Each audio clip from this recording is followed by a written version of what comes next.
కథ ఆరంభ. అమ్మ వరుస కథ వినండి, నాకు చాలా అయింది. పూర్వకాలంలో మహర్షులు తపోవనాలలో ఆశ్రమాలు నిర్మించు. ఎవరమ్మా? పూర్వకాలంలో మహర్షులు తపోవనాలలో ఆశ్రమాలు నిర్మించుకొని లోక కళ్యాణానికై తపస్సు యజ్ఞయాగాది క్రతువులు జరుపుతూ విద్యార్థులుగా వచ్చిన బాలకులకు వారికి తగిన విద్యలను బోధిస్తూ ప్రశాంత జీవితం సాగిస్తూ ఉండేవారు. ఆ మహర్షులను ఆయా దేశాధినేతలు కంటికి రెప్పలా కాపాడుతూ అండగా ఉండి దండిగా సహాయ సహకారాలు అందిస్తూ పోషించేడివారు. అట్టి పవిత్ర తపోవనములలో పేరొందినది నైమిషారణ్యము. ఎన్నోసార్లు చెప్పినా కదా. నైమిషారణ్యము ఉత్తర భారతంలో గోమతి నదీ తీరాన ఉండెను. అచట మహామునులంతా కలిసి లోక కళ్యాణార్థము దీర్ఘ సత్రయాగము నిర్వహించుచుండిరి. ఆ యాగములో పాల్గొనుటకు పలువురు మునులు సుదూర ప్రాంతముల నుండి అరుదెంచిరి. ఆ వచ్చిన మహర్షులలో అష్టాదశ పురాణ పారీణుడు అగు వ్యాస మహర్షి శిష్యుడు సూత మహర్షి కూడా ఉండెను. ఆ సూత మహర్షిని చూడగానే మహామునులంతా ఎంతో ఆనందంతో యాగఫలము సిద్ధించినది సంతోషపడిరి. ఉదయకాలమున జపహోమ పూజాదులతో ఆ తపోవనము దద్దరిల్లినది. మధ్యాహ్న కాలమున ఫలహారములు పూర్తయిన పిదుప మహర్షులంతా సూతున చెంతకు చేరి, ఓ మహానుభావ, నీవు సర్వజ్ఞుడవు. మీ గురుదేవుల అనుగ్రహం వలన నీవు వేద పురాణ ఇతిహాస సారమంతా ఔపోషణం పట్టావు. మాకు కొన్ని సందేహాలు కలవు. ఆ సందేహములు తీర్చి మమ్మలను నిస్సందేహులుగా చేయగలరు అని ప్రార్థించుచున్నాము అని పలికిరి. ధర్మార్థ కామమోక్షములు పురుషార్థములు అందురు కదా. వీటిని సామాన్య జనులు కూడా పాటించి ఆయా ప్రయోజనములు సులభముగా పొందుటకు మార్గములున్నచో తెలుపగలరు అని ప్రార్థించుచున్నామని వేడుకొనిరి. వెంటనే సూత మహర్షి ఆ ముని మండలితో, తపోధనులారా, మీరు మంచి ప్రశ్న వేసిరి. మీరు అడుగైనది లోకమునకు కూడా ఎంతో ఉపయోగకరమైనది. సావధానముగా వినుడని ఇట్లు చెప్పనారంభించను. మునులారా, పురుషార్థములలో మొదటి ధర్మము. మానవుడు ధర్మ మార్గమును సంచరించుట ప్రథమ కర్తవ్యము. ధర్మమనగా సర్వప్రాణకోటికి సమ్మతమైనదే ధర్మము. ఆ ధర్మాచరణకు ముఖ్య సాధనభూతమైనదే రెండవ పురుషార్థముకు అర్థము. అర్థమనగా ధనము. ఆ ధనము ధర్మయుక్తమైనచో బంగారమునకు పరిమళము అబ్బినట్లే. కావున మానవుడు ధనార్జనకు ధర్మ మార్గంబు అవలంబించుట శ్రేయోదాయకము. ధర్మమూలకమైన ధనము శాశ్వతమై నిత్య సంతోషము ఒసంగి ఆ వంశములోని వారికంతా సుఖానుభూతి ఒసంగగలదు. కావున మానవుడు తాను సంపాదించిన ధనములో కొంత కుటుంబ పోషణకు, కొంత ధర్మార్జనకు వినియోగింపవలను. అట్లుగాక సంపాదించిన ధనమంతయు మానవుడు కుటుంబ పోషణకు, సుఖానుభూతికి కూడా కూడబెట్టుటకు తలంచినచో దాని వలన కష్టములే కానీ సుఖము మాత్రము కలగదు. అందువలన మానవుడు సంపాదించిన ధనములో కొంత ధర్మకార్యములకై వెచ్చించినచో సుఖానుభూతిని పొందగలడు.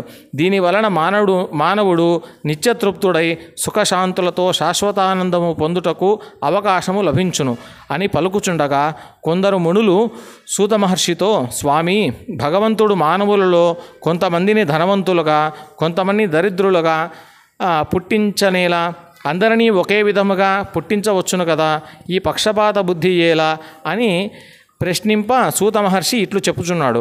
ఓ మునులారా, భగవంతుని దృష్టిలో ఏ విధముగు పక్షపాతము లేదు. భగవంతుడు అందరినీ ఒకే విధముగా సృష్టించును. కానీ ఆయా ప్రాణుల పూర్వజన్మ ప్రారబ్ధము అనుసరించి కష్టసుఖములు వారికి కలుగుచున్నవి. దీనికి ఉదాహరణముగా సుశర్మోపాఖ్యానము వినిపింతును, శ్రద్ధగా వినుడు అని ఈ విధముగా చెప్పనారంభించను. అవంతి దేశమున సుశర్మయను బ్రాహ్మణుడు కలడు. అతను చతుర్వేదములను షట్శాస్త్రములను క్షుణ్ణముగా అభ్యసించి పండిత పరిషత్తులో మహాపండితునిగా అగ్నిలో వ్రేల్చనారంభించెను. అగ్నిదేవునిలో రౌద్రరూపము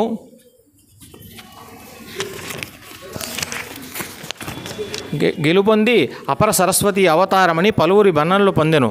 కాశ్మీర దేశము నుండి అరుదించిన పరాశరుడను పండితోత్తముడు ఆ సుశర్మకు తన కుమార్తెయగు శారదాదేవి నొసంగి వివాహము గావించెను.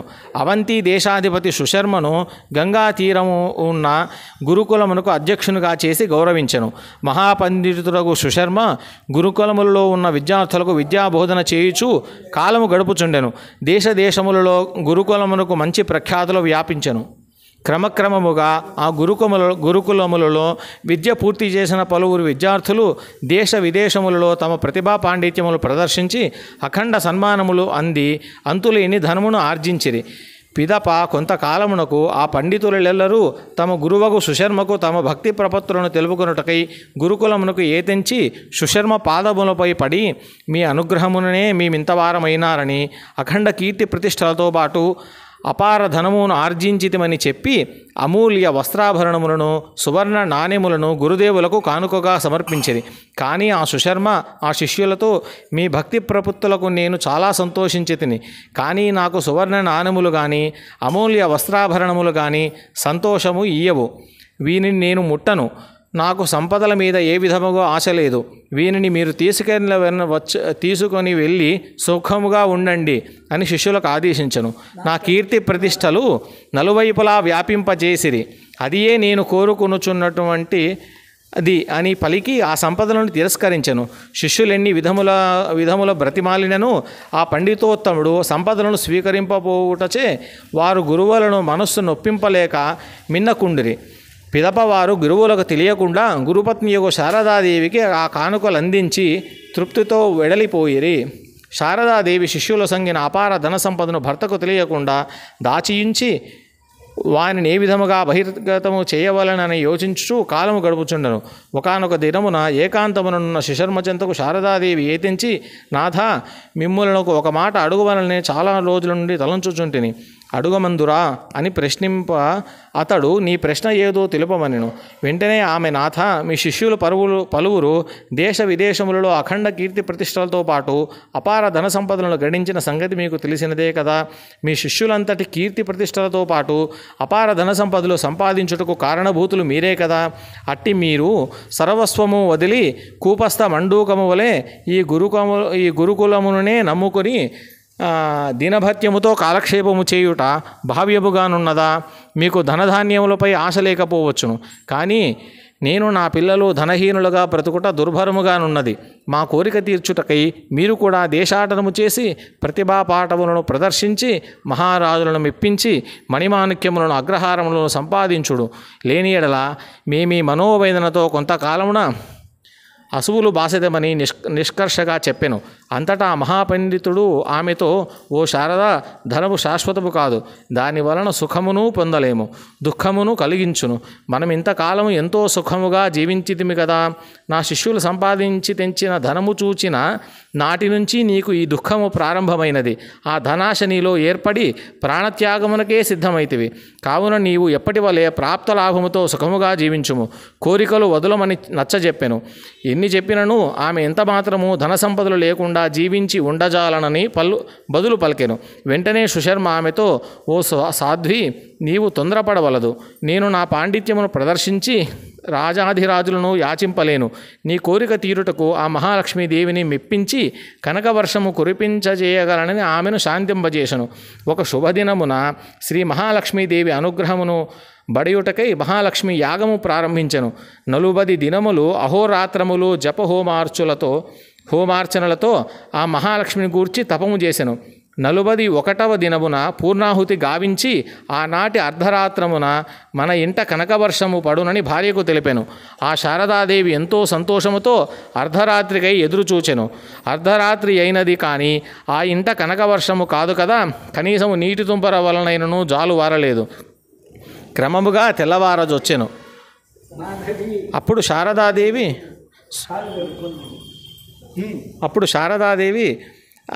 సుఖనిద్ర నుండి మేల్కొన్న సుశర్మ చింతకు చేరి, నాథ, మీ మాటలు నీటి మాటలయ్యెను. కనకవర్షము కాదు కదా, కనీసం నీటి తుంపరులు కూడా పడలేదు. రాత్రి ఎంతయు సుఖము నిద్ర మాని రెప్పపాటు కూడా వేయక ఎదురు చూచితిని. నా ఆశలు అడియాశలైనవి. నేనెంతయో దురదృష్టవంతురాలను. మీ వంటి బూటకములాడు భర్తను కట్టుకొని నేను మోసపోతిని. మీ కండ్ల ఎదుటనే నేను ప్రాణత్యాగము చేయుదు అని పలికి ఆ పండితోత్తముడు తన భార్యతో, ఓ శారద, నేను మహాలక్ష్మీదేవిని ఉద్దేశించి భక్తి శ్రద్ధలతో అఖండ తపమును వనరించి తిని ఆమెకు నాపై కరుణ కలగలేదు.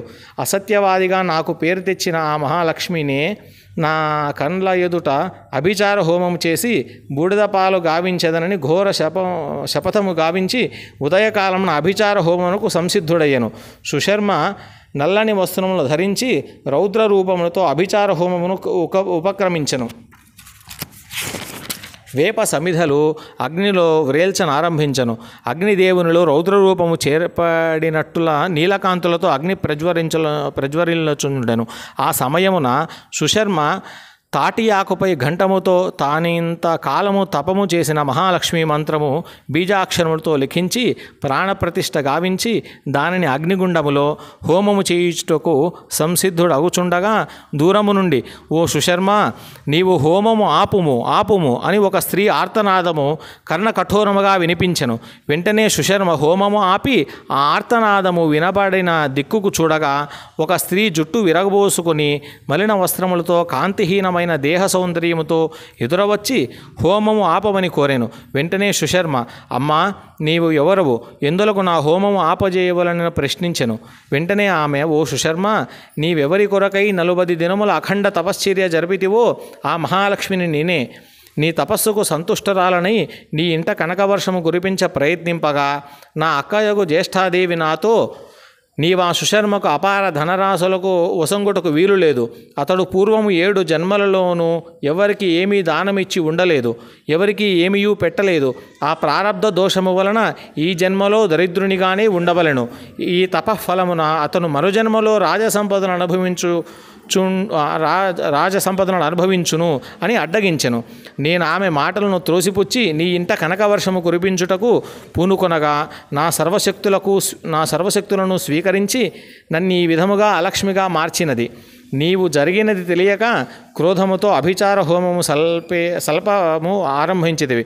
మరింత ప్రారబ్ధమును మూటగొట్టుకొందువని హోమము ఆపజేయమని చెప్పుతున్నాను అని పలికెను. వెంటనే ఆ మహాపండితుడు ఆమెతో, నేను జీవించియుండగానే నా దారాపుత్రుల కోరికలను తీర్చవలయునని తలంచి తిని నేను సన్యాసాశ్రమమును స్వీకరించి ఈ జన్మను కడతీర్తును, నా భార్యాపుత్రుల కోరిక తీరును గదా అని పలుకగా తప్పక తీరునని చెప్పాను. వెంటనే సుశర్మ తన భార్యతో, శారద, వింటివి గదా నీవు, నేను కావలయునా లేక ధన సంపదలో కావలయునా అని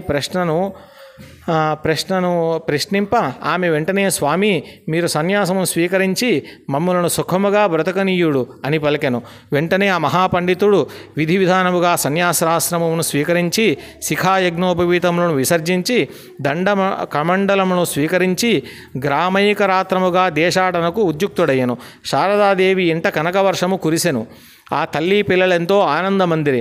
ఎదుటనున్న మహాలక్ష్మి ఎప్పటి వలె వెలుగొంది దేశాటనకు బయలుదేరిన ఆ సన్యాసి ఎదుట నిలిచి, ఓ పరివ్రాజక, నీ వలన నేను కొత్త అవతారం ఎత్తి తిని మహాలక్ష్మినైన నేను వైభవలక్ష్మిగా అవతరించి తిని. నన్ను కొలిచిన వారికి, నా పూజలు చేసిన వారికి ప్రారబ్ధ దోషములు రూపుమాపి ఆ జన్మలోనే అష్టైశ్వర్యములు వసంగగలను. నీవు సన్యాసివైనను, నీవు ఈ దేశాధినాథుడవై సంపదల్లో మునిగియున్నను తామరాకు మీద నీటి బొట్టు వలె సంచరించి లోపోపకారము గావింతువు అని పలికి అదృశ్యమయ్యను.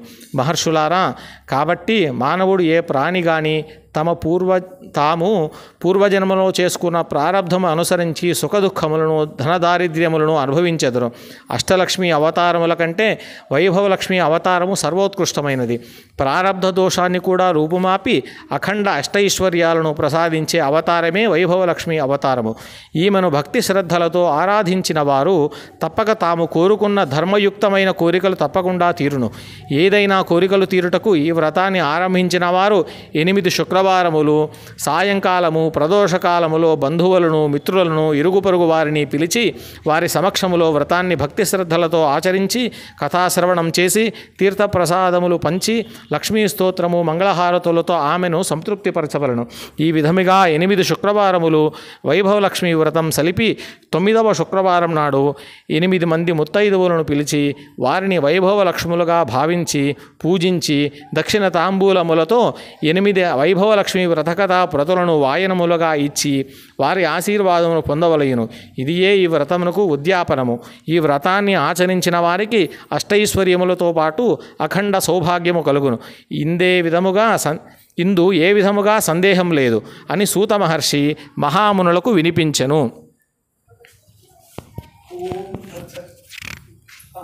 కథాశ్రవణానంతరం పుష్పమేంది పుష్పం సమర్పయామి. అయిపోయింది.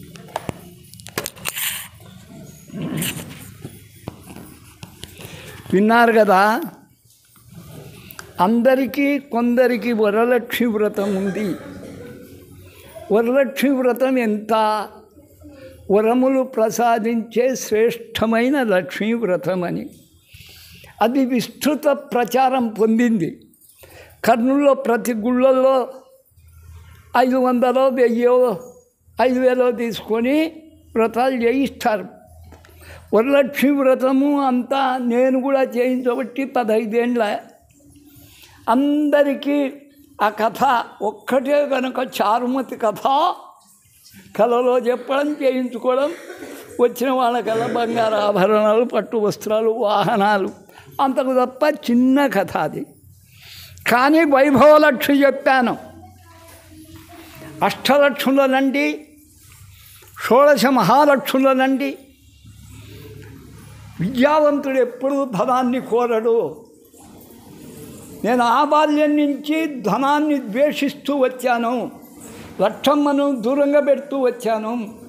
నువ్వు ఉన్నావంటే అహం పెరుగుతుంది, అహం పెరిగితే దుష్కృతాలు చేస్తారు, దుష్కృతాలు చేస్తే పతనము తప్పదు. అంత వెలిగిన వాళ్ళు నిన్ననే మన ఆంధ్ర రాజ్యంలో జరిగింది. పతనం తప్పదు. అందుకని నేను వద్దమ్మా, నేను మా సరస్వతిని కోరుతున్నాను అని చెప్తూ వచ్చాను. భార్యకేమో లక్ష్మి కావాలా, కథ ఇంటిరా. వానికేమో విద్య కావాలా, సరస్వతి. ఆమె భార్య పేరు భారతి. ఏం చేయను, కాల్చడానికా? కనకవర్షం కురిపించాలన్నట. కురిపించాడు. ఆయన సన్యాసం తీసుకున్నాడు.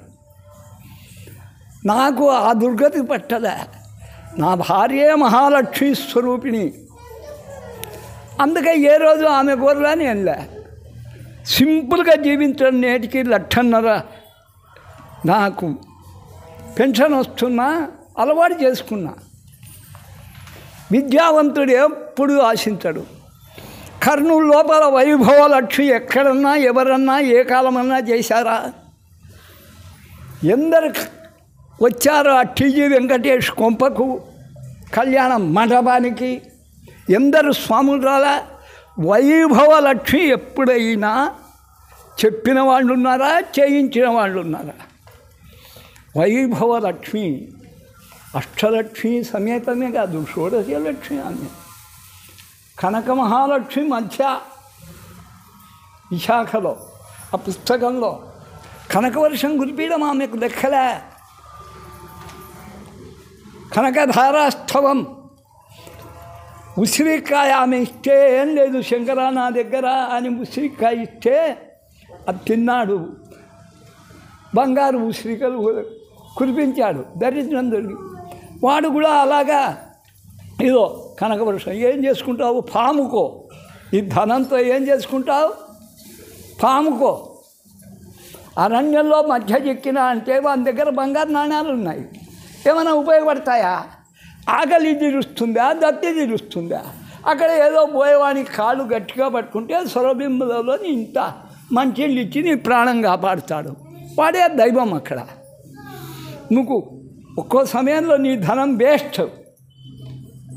అక్కడ విద్య పనిచేస్తుంది, వినయం పనిచేస్తుంది. అందుకే ఈ కథ చాలా గొప్పది. వైభవలక్ష్మి నేను కూడా ఇంతవరకు చేయలే.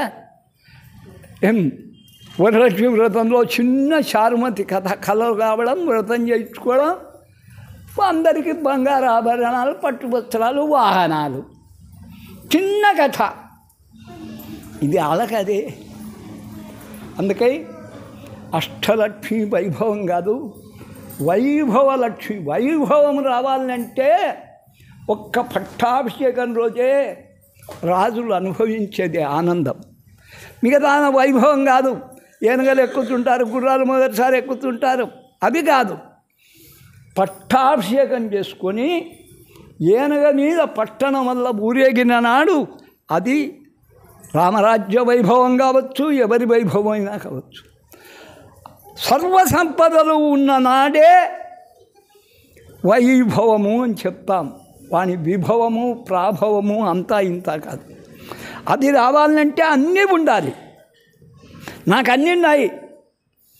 నా దగ్గర 10,000 ఎకరాల భూస్వామి కూడా తల ఉంచాల్సిందే. అంటే తృప్తి ఉంది. అన్నికన్నా మించిన తృప్తి నా దగ్గర ఉంది. ఇక్కడ ఒక చిన్న విషయం, లేట్ అయినాడు సారు. వాళ్ళ అబ్బా నేను క్లాస్మేట్స్ పడకండ్లా. ఆ సారే ఆళ్ళగడ్డ నుంచి ఇక్కడికి తెచ్చాడు. 80 మంది హెడ్ ఆఫీసు బ్యాంక్, స్టేట్ బ్యాంక్కి. దాంట్లో పోస్ట్ కూడా ఇవ్వకుండా తన ఎదురుగా కూర్చోబెట్టుకొని చేయించి నేర్పుకున్నాడు.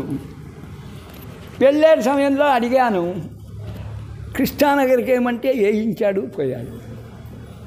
తిరుపతి పోయాడు, అక్కడ ఉండలా, మనమ్మ ముందలా తెచ్చింది. కారణం సారు కొడుకు 99.6 చప్పట్లు కొట్టండి. 99.6 ఇంకా ఇంజనీరింగ్లో ఆయన కోరుకున్నాయి. ఎత్తుతోనే దానికి 3 లక్షల ఉద్యోగం వస్తుంది. వెంకటేశ్వర్లుని ప్రిన్సిపల్ పగిడాల, ఆయన కొడుకు 99.4 కొట్టండి. ఈయనేమో ఉద్యోగానికి చేర్చాడు 3 లక్షలకు. ఆయనకు తృప్తి కాదా? కొడుకు ఐఏఎస్ కొట్టి తీరాలనట. అప్పుడు వాడొచ్చి అష్టైశ్వర్య, అష్టలక్ష్మి, వైభవలక్ష్మి, మహావైభవం ఈమె వ్రతం చేసుకుంటే చెప్పాను. నెరవేరని కోరికలంటూ లేదా ఉద్యోగులకు ట్రాన్స్ఫర్సు, ప్రమోషన్స్, ఇంక్రిమెంట్స్, బూస్టింగ్ అయిన వాళ్ళకు పోస్టింగు, ఏదికి ఆమె ఇయ్యదు. రాజకీయంగా ప్రారంభం కోల్పోయిన వాళ్ళు, వాళ్ళకు పూర్వవైభవం. మధుసూదన్ రెడ్డి పూర్వవైభవం చూశాను. 3 బావమరుదులు ఎమ్మెల్యేలే, 2 చనిపోయినారు. ఇంకో బావమరిది బొద్దులు అని ఆయన బతుకుతే చాలా అంటున్నాడు మా రెడ్డి. అక్కడనే బిడ్డకు ఎంఎస్ తెప్పించాను. ఇంకా 3 నెలలకు చదువు అయిపోతుంది, పెళ్లి చేయాలి. పెద్ద బిడ్డకు చేశాను. మధుసూదన్ రెడ్డి నువ్వు ఒక్కని రాపోని ఆయనకు ప్రత్యేక ఆహ్వానం. ఇదో సారుకు. సారి ఉద్యోగాలు ఇట్టున్నాయి. భారంతో జెండెగిరేద్దు, లేకుంటే ఆయనకు చెడబేరు. అదల్లా చూసుకొని వచ్చాడికి వేళ అయింది. వారికి మనసారా ఆశీర్వదిస్తూ కొడుకు కూడా సరే ఇది ఉద్యోగం చేస్తూ గ్రూప్ 1 రాయమను. గ్రూప్ 1 ఏం పెద్దది కాదు. విశ్వనాథం కొడుకు, పెద్ద కొడుకు గ్రూప్ 1 కొట్టే కదా, కర్ణాటకలో ఉన్నాడు. చీఫ్ ఆడిటర్ సచివాలయంలో ఉన్నాడు. రాయమను. ఓం తత్సత్. దివ్యాశిస్సులు సుబ్బరామయ్య ఆ క్లాస్మేట్ దృష్టిలో పెట్టుకొని ఆశీర్వదిస్తూ వచ్చినందుకు ఆశీర్వదిస్తూ మధుసూదన్ రెడ్డి నుంచి మనం కోరుకోవాల్సింది భాగ్యమాతను ఆహ్వానిస్తాం. దరిద్రాదేవి వెంటనే ఉంటుంది. వెలుగు ఉంటే కిందనే ఉంటుంది. కాలబడి ఏముంటుంది? నీడ. ధనదేవతను ఆశ్రయించే దరిద్రం ఉంటుంది. ఎప్పుడెప్పుడు పడదామా అని మన సోమరిపోతుతనాన్ని చూసి మన దుర్లక్షణాలను చూసి ఆమె ప్రభావం చూపుతుంది. వీళ్ళలో సగం మంది వచ్చేవాళ్ళు మరి ఇన్ని పూలు తెచ్చుకుంటే పూజ చేసేదానికి ఎంత ఉపయోగపడుతుంది. పాప నువ్వు ఎవరు ఇంతకుముందు వచ్చేదానివి? ఎవరమ్మా? ఏమ్మా? అక్కడ దేవాలయం ఉంది కదా అనేది వచ్చాము ఒకసారి, గుర్తుంది చూడు. ఎన్నేండ్ల మాట. కాళికాలయానికి విలువ తెచ్చినాక 15 ఏళ్ల నాడు మీ గుడికి వచ్చాను, గుర్తుంది చూడయ్యా. అవధానం అంటే అది.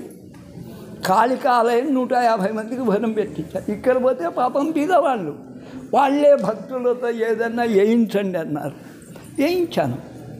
ఆ పాపను గుర్తుపెట్టుకున్నాను. అవధానం చేసిన వాడిని కాబట్టి 15 ఏళ్ళకు వచ్చింది. ఆ పాపను గుర్తు. వీరు వచ్చిన వాళ్ళకల్లా కూడా నిజంగా మీకు ఒక పువ్వు కూడా తెచ్చుకోలేని దరిద్రపు అభావ గుణం ఉందే. ఠుత్ అందరూ వలకండి. ఏం చేయను? ఠుత్ పిపాసాం, ఆకలి దప్పులు వాళ్ళకి ఎక్కువ, దరిద్రులకు. మలాం, దువ్వుకొని కూడా దువ్వుకోరు. ఈరోజు స్నానం చేసింటారు, బాగా దిట్టంగా తిని వచ్చింటారు. జ్యేష్ఠాం, అటువంటి జ్యేష్ఠాదేవిని, దరిద్రపు దేవిని. క్షుత్పిపాసమలాం జ్యేష్ఠాం అలక్ష్మీం నాశయామ్యహం. ముందు ఆ పని చేయాలి. అసమృద్ధించ అభూతి అసమృద్ధించ సర్వాం నిన్నుదనే గృహాత్. లేదు కాదనకుండా సర్వసంపత్ సమృద్ధి కలిగినటువంటి ఇల్లు. సర్కారు ఏరియా వాళ్ళు తెలుసునా అంటే బియ్యాన్ని నిండుకున్నాయి, వస్తు తీసుకురా. నిండుకుంటే ఎంగెందుకు తేవాలా అని మన నోటనా అయిపోయినాయి అనేదే దరిద్రం. బియ్యం తీసుకురాండి అంటే చాలు. అసమృద్ధిం అభూతిం అసమృద్ధిం నిన్నుదనే గృహాత్. ఆ మాట ఇంట్లో ఉండకూడదు, అన్నీ సమృద్ధిగా ఉండాలి. ఒకటి అయిపోకముందే తెచ్చి ఇంకో బియ్యం సంచేయి. స్త్రీకి మహాలక్ష్మి స్వరూపురాలు, ఇబ్బంది పడదు. సర్వము సమకూర్చిన వాడే. మరి ఆ లక్ష్మీనారాయణ దగ్గర ఏముంది? దరిద్ర దామోదరుడు మొగుడు మాత్రం. ఆయన దగ్గర ఏముంది? బొడ్డు వరకు వేలాడేయగలిగే దామోదరుడు, తులసిమాల తప్ప ఏమీ లేదు. అంతా మన అమ్మే. మన అమ్మ వల్ల ఆయన దానం చేస్తున్నాడు. లేకుంటే ఆయన దానం చేసేదానికి ఆయన దగ్గర ఉంటే కదా. ఓం తత్సత్. ఇక్కడికి పూజ ముగిసింది. మీరు అక్షింతలు వేసి అక్కడ అక్షింతలు నమస్కారం చేయొచ్చు.